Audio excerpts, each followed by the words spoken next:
Hey, yo, what the f***? This is some pally right here. The late night flight is paid for by the following. Hello, I have 3 questions for you.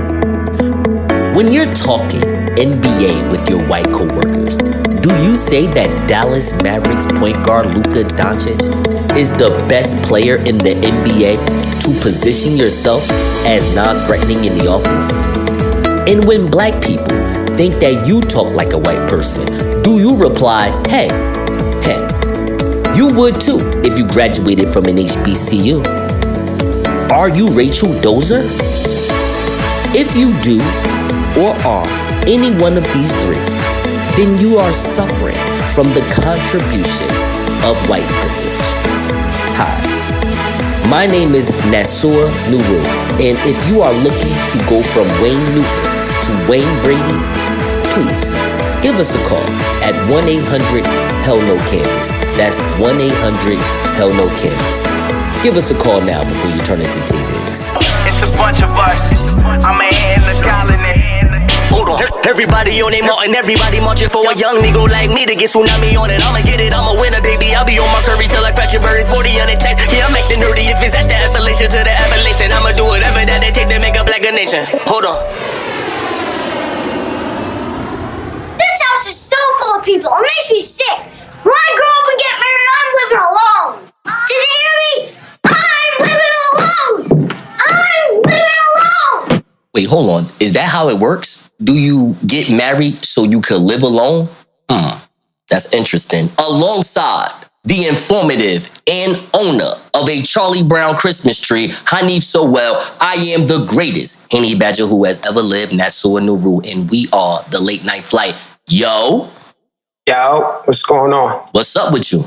I'm good. Yeah, this is my first Christmas where, I'm living by myself. I got my little Charlie Brown Christmas tree to represent my feelings on the matter. My daughter and her mother went on vacation. They are in the sunny state of Florida right now. Wait, hold on 1 second. I wanna do something for you just for saying that. All right, keep going. Yeah, so they about to be in Disney World, But I'm here, My place is, festive. I got my little decorations on the wall. I got my Charlie Brown Christmas tree. I've been listening to Christmas carols on my Tidal app and drinking hot chocolate. So I'm trying to get myself riled up to go and get in the spirit. On Christmas Day, I'll probably, shoot up to Jersey to visit with my mom, so that I'm not totally alone in the house by myself. But this Christmas by yourself thing ain't what's happening. You don't really like it? I've been alone for Christmas for about 6-7 years. It's really like a normal day. You get to wake up, you get to work out, you get to call all your friends and family, tell them Merry Christmas. If you Amazon them a gift or, mail them a gift, make sure that they saw it. You can even Zoom them now and be like, yeah, girl, open that. Yeah, open that up. Yeah, open that up. Oh, yeah. Wait, I'm talking about gifts. Anyway, listen. So the point I'm making is it's a great day to be alone on Christmas. It's a holiday anyway. Everybody's with their family and being fake with their family. You get to watch 5 NBA games. God. It's the best. And then, if it wasn't COVID, you get to go out that night. There's always a Christmas party going on. And then, when I was younger, like in the 20s, you get to see all the women that, come home from college, or, some women graduated college, like let's say like in Virginia or California, but they stay there though. They don't want to come back to Jersey, but they come, for Christmas because, they still creep with some of the men that they used to know in Jersey. You know how that go. But anyway, great day to be alone. Don't act like that, honey. This is all right, man. Don't be like that. Well, thank you for my orientation into my first bachelor Christmas. I'm going to make the most of it. Thanks. And now we have Hanif Sowell, the senior correspondent of the Light Skin Delegation. What the f*** is that? Light Skin Delegation? We, the Light Skin Delegation /Coalition/Network, would like to ask all of our prayer warriors to offer intercessory prayer for our dear brother Drake, whose masters have been sold for 30 pieces of silver. Lil Wayne of the dark skin delegation sold our dear brother's entire catalog. Drizzy is a dues-paying member of the delegation, so any financial matters of his directly affects us. We have our legal team looking into the matter for any recourse we might take for this egregious act. Nicki Minaj was also affected, but she has not declared herself light-skinned, so we will not interfere on her behalf. We did, however, ask our sister Lauren London to take steps to increase Wayne's child support payments as penalty to reclaim some of the monies he's earned from the sale. Chris Brown is also on standby in case we need to take it to the streets. No further questions at this time. Pushes through crowd. Hey, yo, what the f***? This is some pally right here. Who's the Grinch that stole Christmas? Lil Wayne or Kobe Bryant's mother-in-law? Every Who down in Whoville liked Christmas a lot. But the Grinch, who lived just north of Whoville, did not. The Grinch hated Christmas. The whole Christmas season. Now, please don't ask why. No one quite knows the reason. It could be his head wasn't screwed on just right. It could be perhaps that his shoes were too tight. But I think that the most likely reason of all may have been that his heart was 2 sizes too small.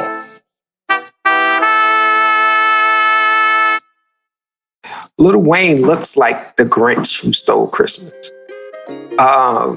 So in the news, there's rumors or alleged allegations that Lil Wayne, in his deal with Universal and selling his masters for $100 million, may have also sold Drake and Nicki Minaj's masters along with that, all the Young Money catalog.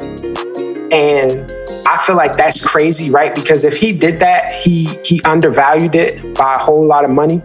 Because when I was looking it up, right, Drake sold 260 million records worldwide. Lil Wayne sold 120 million records worldwide. And Nicki Minaj sold 100 million records worldwide. So in that deal, Drake would be the biggest draw. And I'm sure that Drake could probably get way more than, $100 million for his own catalog by itself. So if Lil Wayne did that, he did some bullshit, and I feel like, they should have at least had that conversation. He could go to Nicki Minaj, he could go to Drake, and he can negotiate with them like, listen, I'll sell you your masters. Because right now, if you think about it, I mean, for Tiger and PJ Morton, all of them, like, they're a moot point. Like, he can probably buy them out for a couple dollars. Absolutely. But Drake and Nicki Minaj, he can probably raise, $100 million between the two of them for their own respective masters. That'll be worth that much to each of them. And then he can package his own and sell it and get the other half, or maybe even more. I think Lil Wayne could garner $100 million for just his. Honestly, yo, this is my personal feeling, and I just want to make sure I got the right words in, and then we can move on, whatever the case may be. But realistically, as an artist, like, that would make me want to fight you only because of this. Yo, now you're basically telling Drake and Nicki, you gotta talk to Universal to go get your masters. Yeah. They don't give a fuck about you the way that Lil Wayne sort of did in that time when y'all was Young Money and y'all was basically the holy trinity of rap for a second. Yeah. You know what I mean? So it's like, that's like me and you, we doing this together, and then all of a sudden, I want to sell the late night flight, but I don't even tell you though. Like, don't get me wrong, I can be like the CEO of it, fine, whatever, but still, I don't even tell you. And then on top of that, I'm not even trying to work something out with you where we feel whole together as a team. Like, that's some rude. That's why I'm like for a guy that got so mad at Baby for holding out his money, the fact that you would do that to somebody else. Yeah. Mind blowing. So I guess, and for America that's listening to this great podcast that we do called The Late Night Flight, obviously, Kobe Bryant's mother-in-law does not pale in comparison to Lil Wayne right now as far as who's the Grinch, okay? We don't even really know the real story about her like that, all right? Listen, she's Grinchy, right? She's really Grinchy. Like I'm looking at it and she's saying she's charging $96 an hour for 12 hours a day for 18 years. And that's what she's suing her daughter for, right? So Wait, so she never got that money? I'm just asking questions. So she never got that money? She didn't get any money. Kobe according to Vanessa, her and Kobe decided like, yo, they didn't want her mother to live with them, right? They pay for her to live in a private community, so they pay all of her expenses, or they were paying all of her expenses. Even, after Kobe passed away, as late as even after the lawsuit, Vanessa is saying that she was shopping for a house for her mother. And she was like, look, I'm going to take care of you, but I'm not giving you this large lump sum of money that you're requesting, right? Now, Vanessa is saying that, yo, I was a stay-at-home mom until my daughters were old enough, and then they went into sports, and that's where all of their time went. And Kobe was like this helicopter dad. Once Kobe retired, he was the one that was taking the kids to sports and doing all of that. She was like, the mom would come and like babysit now and again like a normal grandmother would, but she never spent that much time with the kids to say that she worked in that house or worked as their personal assistant for 18 years. That's a flat out lie, according to Vanessa. Okay, I already know what's going on. I know exactly what's happening. So basically, she's mad because for X amount of years, Kobe and Vanessa basically did some Magic Bishop Don Juan and never put money in this woman's hand.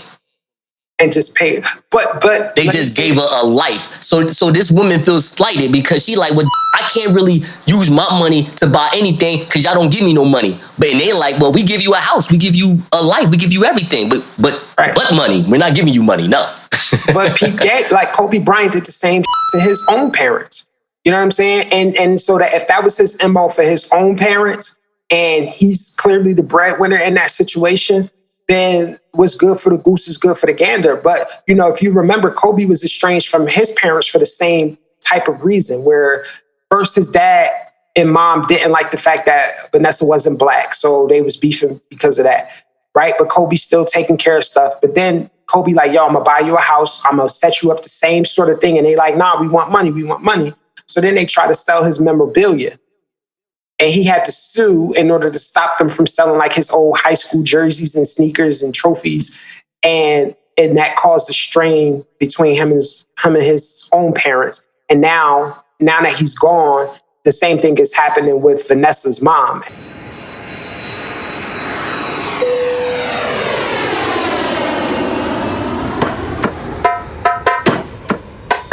Welcome to the Late Night Cafe with your poet, the pilot of the Tuskegee training, the Nile River of Newark, New Jersey, and the greatest Henny Badger who ever lived, Nasor Naru. Bugging, y'all been here bugging. Jingle bell, pop that tail, rob my like I got no bell. Jingle bell, pop that tail, girl, rob my like I got no bell. Jingle bell, pop that tail, rob my like I got no bell. Jingle bell, pop that tail, girl, rob my like I got no bell. Buy you that plate, steak, sauce, and snail. Buy you that dress, full locks and nails. Jingle bell, pop that tail, rob my like I got no bell. Buy you that plate, steak, sauce, and snail. Buy you that dress, full locks and nails. Buy you that perfume box, now smell. Don't put your hand out, you are not Odell. Girl, what you doing? Calling me friend when you're smoking on my Buddha. Telling me your pain, how you open for a loser when I'm over here looking like I open for a looter. I don't understand. Best dress started in North. Best sex, rubber, let's do it. That rubber, let's do it. Dumb covers, let's do it. Throw that butter black music. Girl, what you doing? Should've done me, I done leased 3 apartments. Put it in deep like Dearly Departed. Picture face white cause I'm really an artist. Girl, who you September 25th, girl, better be me. Show you how to spell it, first letter be D. Buy you that chain, don't let her be free. Don't leave me, need it one time like no replay. Said she gotta go to like 4-3 states. She be on Lil Wayne, gotta go DJ. Girl, which one? M-I-M, cause your iPhone off. Turn it back on if you suck the bone off. Call you headshot if you take the dome off. Put a mask on cause the pilot gon' cough. Girl, why you want it? None of your tricks, put your mama in a Honda. They ain't get your money for the Hanukkah and Kwanzaa. Come from me for the Ferragamo commas and a pair of Pradas. Man, that you needed, didn't really know cause I pilot 5 foot. Lay the ass down, we can see eye to eye. 5 times later, this is how the wife look. Jingle bell, pop that tail, rob my like I got no bell. Jingle bell, pop that tail, girl, rob my like I got no bell. Hey yo, what the f? This is some pally right here. Who's the better dad, Obama or T.I.? Yeah, both T.I. and Obama might have been a little controversial in their dealings with their daughters this week, and that's why we posed this question. But let's take a listen to what T.I. said that has everybody else up in arms. Lil Duval call it thought prevention hours. You got to put in them thought prevention hours. Keep your daughter off the pole. You know what I'm saying? So you spending time going to daddy-daughter dances and you taking them on trips where it's just you and her. Those are thought prevention hours that you putting in. You got to do that. Yeah, don't do that. But it's going to be somewhere in Magic City, man. You know what I'm saying? Trying to figure it out. If T.I. wasn't already in trouble with the light-skinned delegation, we have this segment that we do, or that I do, called Say Don't Say, and I think T.I. could benefit from that. So I would tell T.I., don't say thought prevention hours. Say spend quality time with your daughter so that she understands how a man's supposed to be treating her. And hold on, okay, I'm sorry. I didn't know you was finished. My apologies. Say it again. I'm sorry. I think that would go over better, because the general message is that you want to spend quality time with your daughter to ensure that, you know, she's growing up wholesome and, you know, well-rounded, as opposed to saying, you know, keep her off the pole or she going to end up in Magic City, or calling her, you know, inadvertently calling her a thought. I disagree. Okay. I think, no, I mean, don't get me wrong. When I say I disagree with that process, not because of you saying it. It's more of, this is America and where we're at right now in 2020, where we live in this overtly sensitive era. Because it's funny, because Chris Rock said this in 2004 when he premiered a television special called Never Scared, when he said, my only job in life for my daughter is to keep her off the pole. And I saw about 30,000 black people hollering and hooting over the joke. Chris Rock is a comedian. So when he says it in context of a joke and being a comedian, it lands well, because there's some truth to it. Like I said, there's some truth to what T.I. is saying, but T.I. is problematic in that the whole controversy with him going to the doctor with his daughter and watching her hymen, him, you know, saying things that are misogynistic leaning, and then him following it up or doubling down with this. It's not a matter of what he's saying, it's a matter of how he's saying it. Again, he made the joke the way Chris Rock. I'm not saying that he's making the joke like he's a comedian. I'm saying that he's basically repeating what a comedian said, and he said it not in the same way that Chris Rock said it, but he's saying it basically in, like, you know, an exaggerated manner, the way that Chris Rock presented it. People do that. We make quotes. We talk in like, we may quote Dave Chappelle in one of our conversations. That's the point that I'm making. I understand everything that you said, but again, it's overtly sensitive. He's talking about his day-to-day with his daughter. As, you know, listen, I don't have a child. You know, I don't have a child. You know what I'm saying? So don't get me wrong.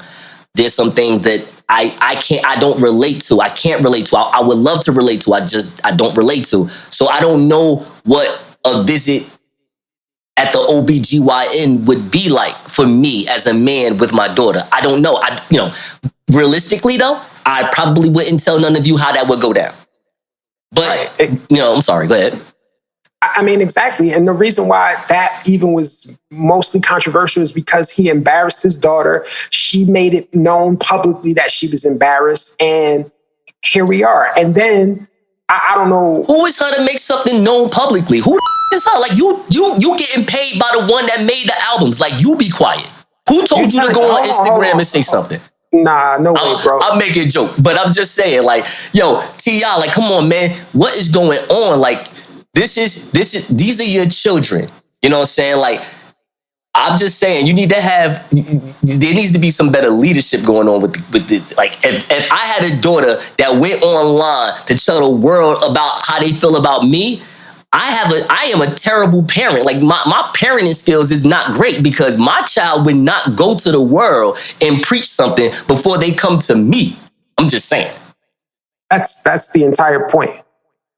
Okay.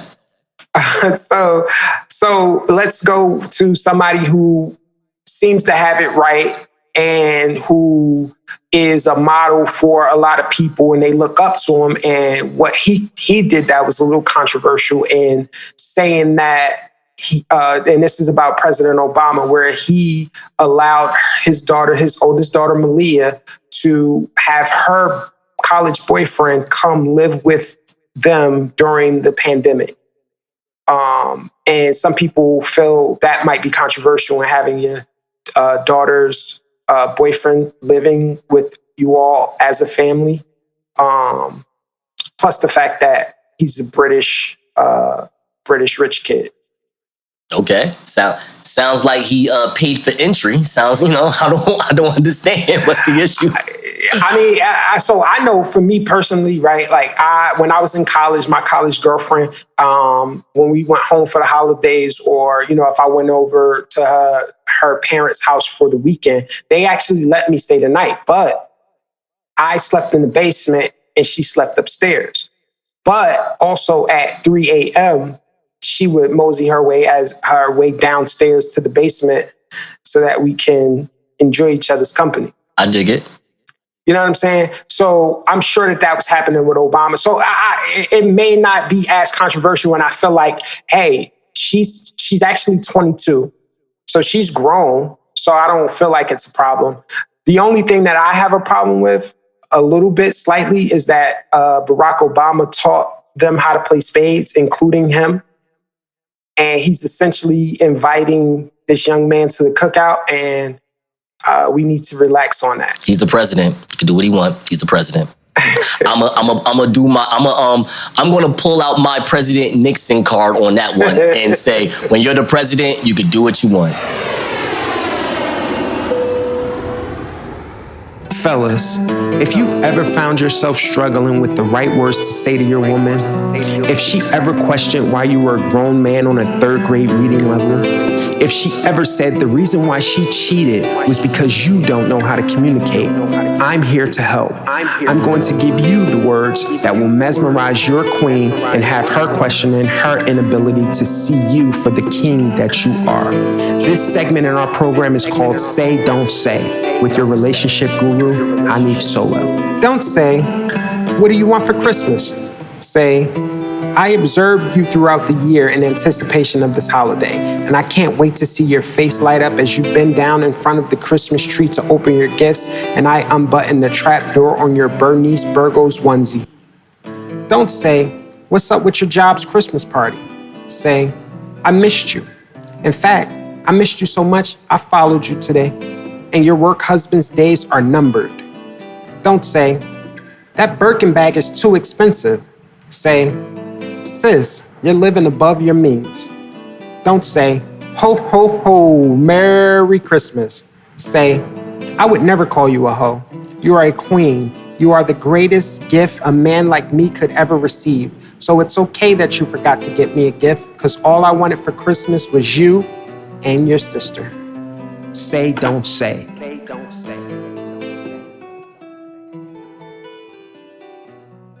Hey, yo, what the f***? This is a pally right here. Did the biggest divorce settlement in history turn Santa Claus into a white woman? So with Mackenzie Scott, everybody's been seeing in the news where she's been just giving away money. So after her divorce from Jeff Bezos, I think she ended up with $70 billion. Jesus. And she's pledging to give away in the next year or this year, $4.2 billion and maybe even upwards of $6 billion. She gave $800 million to HBCUs, including my alma mater, UMES, and she gave us $20 million. So what I want to say about this, right, and where everybody's kind of elated, because that's a lot of money that she's throwing around, and she's putting money into underprivileged communities and a lot of Black spaces. I want to be clear that while we thank Mackenzie for her contribution, she is not invited to the cookout. We do not want her raisin-laced potato salad. However, is okay, she doesn't have to be invited, but is it okay that she come pick me up from the cookout? She could come pick you up, but you're not introducing her to... No. She's outside in the Bentley. She's just coming to pick me up. It's whatever you do on your personal time is your business. Thank you, sir, because I truly believe that Mackenzie Scott, if she comes down Chancellor Avenue in a Rolls Royce with 2 black men, all right, I feel as though that everybody should just look the other way and let it happen, okay? Just let it happen. She just gave up $8 billion to black people. If she wants to have, a DP session with a couple of gentlemen, I feel as though it is in her right and we should appreciate and thank her, all right? That's all I'm saying. So now we have our King LeBron, where he's coming in, he's actually doing things that's more fundamental. So where his money, and he's probably putting in millions and millions, tens of millions of dollars in, but the things that he's doing are going to be fundamentally more valuable to the black community. And, me and you've had these conversations before about some things that the community could benefit from. And what LeBron is doing is he's creating a 60,000 square foot compound that's going to be attached to his promise school. And what they're going to offer there is job training and financial literacy training. And there's also talks about there being some sort of housing initiative where people can have affordable housing. And the area that he's doing it in was one of these areas where, back in the day, they were... the Goodyear plants were stationed in those places. So black people were able to enter into the middle class because they had access to these factory jobs. And then when those companies divested out of the black community, those jobs went away. And now these are some of the most crime-ridden areas in the country. So if LeBron is bringing back the job training where people can actually get viable work and remove some of the inequities that we have in the wealth gap, I think is going to bode better for black people than just tossing money at these universities. Hanif, my co-pilot, are you telling me that LeBron James has used his millions and millions of dollars to recreate a community and rebuild it in not only the image of him, but an image of a positive black America, which is America? Are you telling me that he did that? Well, this facility is scheduled to open in 2022, but he's on his way to doing it. Oh my God. So there is somebody that is, doing all these things where, we're basically, not trying to be exclusive to white America, but just to show not white America, but to show ourselves and show America as a whole that with given resources, we're able to rebuild ourselves in an image that is not only American, but that is leadership. And the person he used to play ball with be and moaning. And I'm definitely talking about Kyrie Irving. And we're going to get to him next segment. But, it's so funny. It's so funny, Kyrie. It's so funny, bro. You talk all this. You said, yeah, man, we should all quit the NBA and we're not doing nothing for ourselves. And here is this man doing it with the NBA, the former vice president of the Players Union, by the way. And he is doing it while he is in the NBA. Where is your action at, Kyrie? Hey, Kyrie, when you hear this, just re-implement LeBron's idea in Newark, New Jersey, and we will retract everything we just said. And don't come in here burning some stage in Newark either. That ain't going to help anything. Are we celebrating Kwanzaa with Kyrie Irving? This is bull, Kyrie. Come on now. Yo, my man.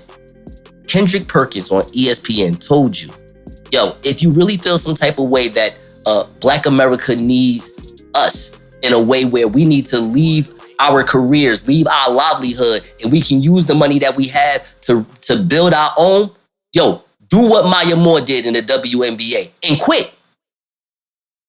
She quit. She quit and freed people, okay? She quit, freed her husband. That's some real If you feel some type of way, quit the NBA. But you don't. You just want to say something. You want favor. And you already going to get favor in the NBA because you dumb nice, in my opinion. Even though I know I'm wrong when I'm about to say this, I think you're the best point guard in the NBA. I definitely think you're the best point guard in the NBA. You definitely the player, the point guard in the NBA that I would pay money to see. Right. You know what I'm saying? So you're dope. You dope as but you becoming crazy. Like this whole pandemic, like I really believe that you got COVID, bro. Like I really feel like you should have got checked out. I'm surprised they're letting you on the court right now. Like they are not checking you the right way because this whole pandemic, you've been acting like an airhead, yo. Now you want to burn sage at Boston for like, what is this about? This is about purification. This is about cleaning out your transgressions. My man, you caused that when you went to Boston. You made them feel like they wasn't on your level. They didn't even like playing with you no more. Then you lied. I ain't saying you lied about your knee injury, but you could have played. You just like, nah, screw it. I'm good. I'm already great. I get my money and I'm out of here anyway. You know what I'm saying? Like he was up out of there. Yeah, you remember on Ace Ventura when he was like, exorcise the demons. This house is clear. Like, I feel like that's what Kyrie's doing. Like, he's on his spiritual journey. You know, he's learning some new things. He's trying to get in touch with his ancestral roots. And, you know, he's exercising that and trying to just clear out his mental headspace. So I give him the benefit of the doubt when it comes to that and let him go through his process. At some point, I think, you know, as long as he continues to play and, you know, he continues to earn, he'll eventually come around to doing something that's tangible for our community. Man, tell this motherfucker get the off YouTube. He over here believing in the earth being flat and other crap. I don't want to hear none of that. He ain't spiritual. He just want to say a bunch of bullshit. And once again, he want favor. That when you just say anything because you saw something on YouTube, yo, all you want is attention and favor. I'm not listening to that. Go get another ring. Hey, yo, what the f***? This is some pally right here. Now, speaking of gifts, because we kind of talked about that in the beginning. Best Christmas present you ever received. Here we go. So far. Here we go. This is the money. The best Christmas gift I got? Yeah, whether it was young, present tense. I think my girl gave me some in an elf outfit. Oh, wow. That's actually perfect. That's crazy. But she used the candy cane too, so it was kind of like the peppermint cool on that. I was like, well, it's smooth. It'd be a breeze. And then, you know, she had to back out of the elf suit. I was like, yes, this is the day, man. Yeah, it was dope. So what y'all just heard was us laughing over young Dro, all right, telling the world that his best Christmas gift was receiving oral sex from his girl at the time in an elf outfit using a candy cane. Well, we didn't get to that part, but he also said that she used a candy cane next to the penis to create this I want to say a pulling yes sensation. Yes, very good. I was going to say something even more crazier, but I like that. That's very adult. I appreciate you for that. It creates a cooling sensation. All right. Me personally, I like when they do the grapefruit on me. I like the grapefruit part. I'm sorry. I shouldn't have said that out loud. Fruit roll-ups. What? Fruit roll-ups are good. What? What else you going to tell the world? Put some Lunchables on your too? Get the crackers, honey. Hey, yeah. So what do you think sex is a Christmas gift? No, I want to settle this once and for all. And I want it to be clear. I want it to be unequivocal and let women know that sex is not a Christmas gift. It's not a birthday gift. It's not a Valentine's Day gift. It's not a Hanukkah gift or a Kwanzaa gift. It is not a gift. Shalom. Stop trying to give out sex as a gift. Shalom. Yo, I do want to say though, right? I have this affinity for these new pajamas, these onesies, where they have like a trap door in the back that you could just snap open. And like Bernice Burgos is promoting them. Megan Thee Stallion did like a twerk video on one.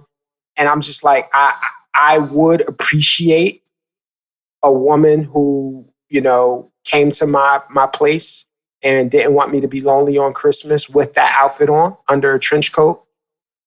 But I would also want her to bring like some cologne or, something that I could actually use as a gift. You know what? It's time for men. It is time for you men, to step up and show your testosterone, okay? Let me tell you something. Women have, for decades, have used this sex thing as a tool to not get you anything, okay? Meanwhile, for decades, you have given her everything just to have sex, okay? Today is a new day. Yes, it is. What you need to do is, if this woman is not going to come in that onesie with your gift, okay, then she is not allowed in your home, okay? Now, with this rule, you have to have some place to live, okay? Remember, I'm saying she's going to your home, okay? Because if you live with your mom or your uncle or your mans or something like that, it's not going to work out in that way. I'm just keeping that real with you. But if you have your own home, like the two people that have the podcast, okay, I'm just saying you can have this rule, okay? And I ain't going to lie to you, Hanif. I'm cool with the trapdoor outfit. I really don't like it that much. I want to see you naked, but it is a good fetish. It's something for a fetish for me, It's a good fetish. Yeah. But please take that elf outfit off, get naked, baby. Let's get right in the shower on Christmas. Happy Hanukkah, everybody. Hey, yo, what the f***? This is some pally right here.